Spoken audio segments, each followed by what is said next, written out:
ದೇವರ ನಾಮಕ್ಕೆ ಮಹಿಮೆ ಉಂಟಾಗಲಿ. ಈ ಬೆಳಗಿನ ಜಾವದಲ್ಲಿ ಒಂದು ವಾಕ್ಯನ ಓದಿಕೊಳ್ಳೋಣ.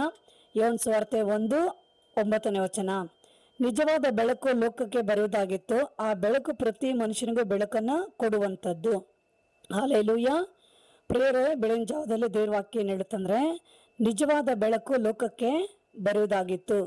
ಆ ಬೆಳಕು ಪ್ರತಿ ಮನುಷ್ಯನಿಗೂ ಬೆಳಕು ಕೊಡುವಂಥದ್ದಾಗಿತ್ತು. ಹಾಗಾದ್ರೆ ದೇವ್ರ ವಾಕ್ಯ ಹೇಳುತ್ತೆ, ನಿಜವಾದ ಬೆಳಕಂದ್ರೆ ಯೇಸು ಕ್ರಿಸ್ತನು. ಯೇಸು ಈ ಲೋಕಕ್ಕೆ ಬೆಳಕಾಗಿದ್ದಾನೆ, ಜೀವವುಳ್ಳ ಬೆಳಕಾಗಿದ್ದಾನೆ. ಆಮೇಲೆ ಹಲ್ಲೆಲೂಯಾ. ಸತ್ಯ ಎಂಬ ಬೆಳಕಾಗಿದ್ದಾನೆ, ನೀತಿ ಎಂಬ ಬೆಳಕಾಗಿದ್ದಾನೆ, ಪರಿಶುದ್ಧ ಎಂಬ ಬೆಳಕಾಗಿದ್ದಾನೆ. ಮಹಿಮೆಯಾದ ಆತನು ಬೆಳಕುಳ್ಳ ಒಂದು ದೇವನಾಗಿದ್ದಾನೆ. ಅದಕ್ಕೆ ದೇವ್ರ ವಾಕ್ಯ ಹೇಳುತ್ತೆ, ನಿಜವಾದ ಬೆಳಕು.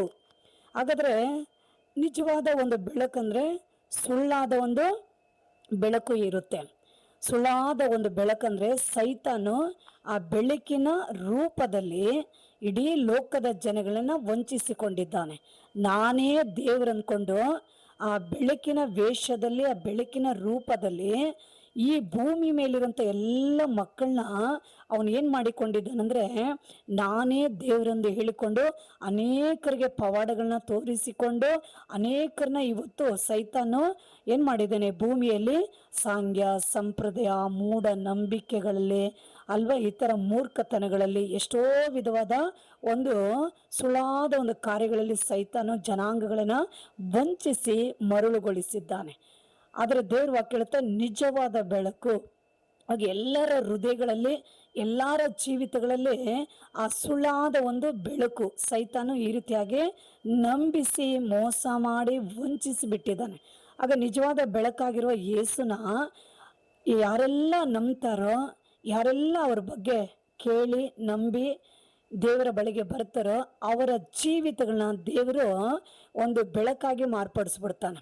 ಅವರ ಜೀವಿತಗಳು, ಅವರ ಹೃದಯಗಳು ಈ ರೀತಿಯಾಗಿ ದೇವ್ರು ಏನು ಮಾಡ್ತಾನೆ, ನಿಜವಾದ ಬೆಳಕು ಪ್ರತಿ ಮನುಷ್ಯನಿಗೂ ಬೆಳಕದು ಕೊಡುವಂಥದ್ದು. ಅವಾಗ ಯಾರ್ಯಾರೆಲ್ಲ ಕತ್ತಲೆ ಜೀವಿತಗಳಲ್ಲಿ, ಯಾರ್ಯಾರೆಲ್ಲ ಮೋಸವಾದ ಜೀವಿತಗಳಲ್ಲಿ, ಯಾರೆಲ್ಲ ಅನೀತಿ ಜೀವಿತಗಳಲ್ಲಿ, ಯಾರೆಲ್ಲ ಪಾಪದ ಜೀವಿತಗಳಲ್ಲಿ ಲೋಕದಲ್ಲಿ ಸೈತಾನಿಗೆ ರೀತಿಯಾಗಿ ಒಳಗಾಗಿ ಮರುಳುಗೊಂಡವರಾಗಿ ವಂಚಿಸಲ್ಪಟ್ಟಿದ್ದಾರೋ ಅವರೆಲ್ಲ ಜೀವಿತಗಳಲ್ಲಿ ಯೇಸು ಅವರ ಹೃದಯಗಳನ್ನು, ಅವರ ಜೀವಿತಗಳನ್ನು ಸತ್ಯವಾದ ಬೆಳಕಾಗಿ ಮಾರ್ಪಡಿಸ್ಬಿಡ್ತಾನೆ.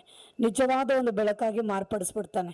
ನಿಜವಾದ ಜೀವಿತಗಳು, ನಿಜವಾದ ಆಶೀರ್ವಾದಗಳನ್ನ ಕರ್ತನು ಅವರ ಜೀವಿತಗಳಲ್ಲಿ ಇಳಿದು ಬರುವಾಗೆ ಅದು ಬದಲಾಗುತ್ತೆ, ಅದು ಮಾರ್ಪಡುತ್ತೆ ಮಕ್ಕಳೇ. ಹಾಗಾಗಿ ದೇವ್ರ ವಾಕ್ಯ ಹೇಳುತ್ತೆ, ನಿಜವಾದ ಬೆಳಕು ಈ ಲೋಕಕ್ಕೆ ಬರುವುದಾಗಿತ್ತು, ಬಂತು. ಆದರೆ ಪ್ರತಿ ಮನುಷ್ಯನ ಅದು ಬೆಳಗಿಸುತ್ತೆ, ಒಬ್ಬೊಬ್ಬರ ಜೀವಿತಗಳನ್ನ ಬೆಳಗಿಸುತ್ತೆ, ಒಬ್ಬೊಬ್ಬರ ಹೃದಯಗಳನ್ನು ಬೆಳಗಿಸ್ಬಿಡುತ್ತೆ. ಯಾರೆಲ್ಲ ಯೇಸು ಸ್ವಾಮಿ ಕಡೆ ಗಮನ ಕೊಡ್ತಾರೆ, ಯಾರೆಲ್ಲ ದೇವರ ವಾಕ್ಯದ ಕಡೆ ಕಿವಿ ಕೊಡ್ತಾರೆ, ಯಾರೆಲ್ಲ ದೇವರ ಕಡೆ ಬರ್ತಾರೋ ಅವ್ರೆಲ್ಲರಿಗೂ ಆ ಬೆಳಕು ಅವರ ಜೀವಿತಗಳನ್ನ ನೂತನಪಡಿಸಿ ಬೆಳಗಿಸಿ ಅವರುಗಳನ್ನ ಈ ಭೂಮಿಯ ಮೇಲೆ ಆಶೀರ್ವಾದಕರವಾಗಿ ದೇವರು ನಡೆಸ್ತಾನೆ. ಈ ಭೂಮಿಯ ಜೀವನ ಮುಗಿದ ನಂತರ ಇನ್ನೊಂದು ಬೆಳಕಿನ ರಾಜ್ಯ ಇದೆ, ಬೆಳಕಿನ ದೇಶ ಇದೆ. ಅದೇ ಸ್ವರ್ಗ ರಾಜ್ಯ, ಪರಲೋಕ ರಾಜ್ಯ, ದೇವರ ರಾಜ್ಯವಾಗಿರುತ್ತೆ. ಆ ರಾಜ್ಯದಲ್ಲಿ ಇವ್ರಿಗೆ ಹೋಗಿ ಸೇರುವವರಾಗಿರ್ತಾರೆ. ಯಾರೆಲ್ಲ ಯೇಸು ಕ್ರಿಸ್ತನಲ್ಲಿ ಇರ್ತಾರೋ ಅವರ ಜೀವಿತಗಳು ಸತ್ಯ, ನೀತಿ, ಬೆಳಕು ಅವರಲ್ಲಿ ಹೊಳೆಯುವಾಗೆ ಈ ಭೂಮಿಯ ಜೀವಿತ ಮುಗಿದ ಮೇಲೆ ಪರಲೋಕ ರಾಜ್ಯದಲ್ಲಿ ಹೋಗಿ ಅವ್ರುಗಳು ಏನಾಗ್ತಾರೆ, ಬೆಳಗಿನ ರಾಜ್ಯದಲ್ಲಿ ಸೇರುವವರಾಗಿರ್ತಾರೆ. ಹೀಗಾಗಿ ಪ್ರತಿಯೊಬ್ಬರು ಏನು ಮಾಡ್ತಾರೆ, ನಿಜವಾದ ಬೆಳಕಾಗಿರೋ ಯೇಸುವನ್ನು ನಂಬ್ರಿ, ನಿಜವಾದ ಸತ್ಯವಾಗಿರೋ ಯೇಸುವನ್ನು ನಂಬ್ರಿ, ನಿಜವಾದ ದೇವರಾಗಿರುವಂಥ ಯೇಸುವನ್ನ ನಂಬ್ರಿ.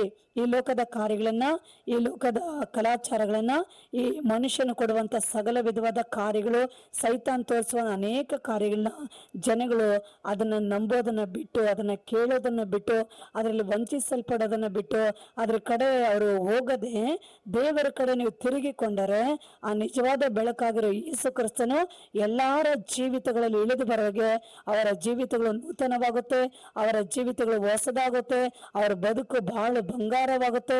ಕರ್ತನವ್ರನ್ನ ಇಹದಲ್ಲಿ ಪರದಲ್ಲಿ ವಿಶೇಷವಾದ ರೀತಿಯಲ್ಲಿ ಅವರುಗಳನ್ನ ಆಶೀರ್ವದಿಸಿ ಕರ್ತನ ಅದ್ಭುತಗಳನ್ನು ಮಾಡಿ ಅವರನ್ನು ನಡೆಸಲು ದೇವನು ಶಕ್ತನಾಗಿದ್ದಾನೆ. ಈ ವಾಕ್ಯ ಕೇಳಿಕೊಂಡಿರುತ್ತೆ ಎಲ್ಲ ಜನರೇ, ಯೇಸು ಸ್ವಾಮಿ ಒಳ್ಳೆಯ ದೇವರು, ಸರ್ವಶಕ್ತಿ ಉಳ್ಳ ದೇವರು, ನಿಮ್ಮೆಲ್ಲರಿಗಾಗಿ ಸಿಲುವೆ ಮೇಲೆ ರಕ್ತ ಚೆಲ್ಲಿ ಪ್ರಾಣ ಕೊಟ್ಟು ಸತ್ತು ಮೂರನೇ ದಿನ ಜೀವದಿಂದ ಎದ್ದು ಬಂದಿರೋ ದೇವರು ಇವತ್ತು ನಿಮ್ಮೆಲ್ಲರನ್ನ ತನ್ನ ಕಡೆ ಕೈ ಚಾಚಿ ಕರೀತಾ ಇದ್ದಾನೆ. ಇನ್ನು ಕಾಲವಿಲ್ಲ, ಸಮಯವಿಲ್ಲ, ಎಲ್ಲ ನನ್ನ ಬೆಳಗ್ಗೆ ಬನ್ನಿರಿಂದ ಯೇಸು ಹೇಳ್ತಾ ಇದ್ದಾನೆ. ಎಲ್ಲ ಕಷ್ಟಪಟ್ಟು ಹೊರೆ ಹೊತ್ತವರೇ ನೀವೆಲ್ಲ ನನ್ನ ಬೆಳಗ್ಗೆ ಬನ್ರಿ, ನಾನು ನಿಮ್ಗೆ ವಿಶ್ರಾಂತಿ ಕೊಡ್ತೀನಿ ಎಂದು ಯೇಸು ಸ್ವಾಮಿ ಹೇಳ್ತಾ ಇದ್ದಾರೆ. ಹಾಗಾಗಿ ಎಲ್ಲರೂ ಯೇಸುವಿನ ಬೆಳಗ್ಗೆ ಬನ್ರಿ, ರಕ್ಷಣೆ ಹೊಂದಿಕೊಳ್ಳ್ರಿ, ಪರಲೋಕ ರಾಜ್ಯವನ್ನು ಬಾಧ್ಯವಾಗಿ ಪಡೆದುಕೊಳ್ಳಿರಿ. ದೇವರು ನಿಮ್ಮನ್ನ ಆಶೀರ್ವದಿಸಲಿ. ಸದಾ ಪ್ರಾರ್ಥನೆ ಮಾಡಿಕೊಳ್ಳೋಣ. ದೇವ, ಈ ವೇಳೆಯಲ್ಲಿ ಸ್ವಾಮಿ ಈ ವಾಕ್ಯವನ್ನು ಕೇಳಿಕೊಡಿರಂತ ಎಲ್ಲ ಮಕ್ಕಳನ್ನ ಕರಚಾಚಿ ಮುಟ್ಟಿ ಆಶೀರ್ವದಿಸಿರಿ. ಎಲ್ಲಾರ ಪಾಪಗಳನ್ನ ಮನ್ನಿಸಿರಿ, ಮಾನಸಂತ್ರಾತ್ಮ ಕೊಡ್ರಿ. ಎಲ್ಲರೂ ರಕ್ಷಿಸಲ್ಪಟ್ಟು ಈ ಬೆಳಕಿನ ರಾಜ್ಯದಲ್ಲಿ ಸೇರುವ ಹಾಗೆ ಎಲ್ಲರ ಜೀವಿತಗಳನ್ನ ನೀನು ಬೆಳಕಾಗಿದ್ದು ರಕ್ಷಿಸಿ ನಿತ್ಯ ರಾಜ್ಯಕ್ಕೆ ಅವನ ಬಾಧ್ಯರಾಗಿ ಮಾರ್ಪಡಿಸ್ಬೇಕಾಗಿ ನಿಮ್ಮ ಕರಗಳಲ್ಲಿ ಒಪ್ಪಿಸ್ಕೊಡ್ತೀನಿ. ಹಾಗೇ ಮಾಡಿ ಯೇಸು ನಾಮದಲ್ಲಿ ತಂದೆ, ಆಮೇನ್. ಈ ವಾಕ್ಯ ಕೇಳಿಕೊಂಡಿರಂತ ಎಲ್ಲ ಪ್ರಿಯರೇ ಲೈಕ್ ಮಾಡಿ, ಶೇರ್ ಮಾಡಿ. God bless you. ಆಮೇನ್.